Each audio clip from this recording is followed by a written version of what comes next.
Medina की गलियों में उस दिन एक अजीब सा माहौल था। लोग घरों से बाहर निकल आए थे। हर तरफ एक ही आवाज गूंज रही थी, अल्लाह के रसूल आ गए। शहर में खुशी थी, उम्मीद थी, लेकिन उसी शहर में एक शख्स था जो सिर्फ देख नहीं रहा था बल्कि पहचानना चाहता था। वह तौरेत का बड़ा आलिम था, आखिरी नबी की निशानियां पढ़ चुका था, सालों से इंतजार कर रहा था। वह थे अब्दुल्लाह बिन सलाम रज़ियल्लाहु अन्हु।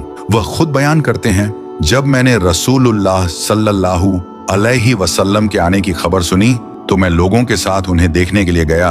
भीड़ लगी हुई थी, लेकिन जैसे ही उनकी नजर नबी करीम सल्लल्लाहु अलैहि वसल्लम के चेहरे पर पड़ी, वह ठहर गए। दिल ने गवाही दी, यह चेहरा किसी झूठे का नहीं हो सकता। लेकिन यकीन को मुकम्मल करने के लिए उन्होंने 3 सवाल पूछने का फैसला किया, ऐसे सवाल जिनका जवाब सिर्फ एक नबी दे सकता था।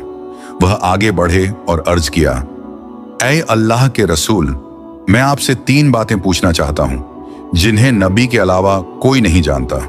माहौल खामोश हो गया। उन्होंने पहला सवाल पूछा, कयामत की पहली निशानी क्या होगी? दूसरा सवाल, जन्नतियों का पहला खाना क्या होगा? तीसरा सवाल, बच्चा अपने बाप या मां के जैसा कब बनता है? सांसें थम गईं। सब जवाब का इंतजार करने लगे। तब रसूलुल्लाह सल्लल्लाहु अलैहि वसल्लम ने फरमाया, अभी अभी जिब्रील अलैहिस्सलाम ने मुझे इन सवालों का जवाब बताया है।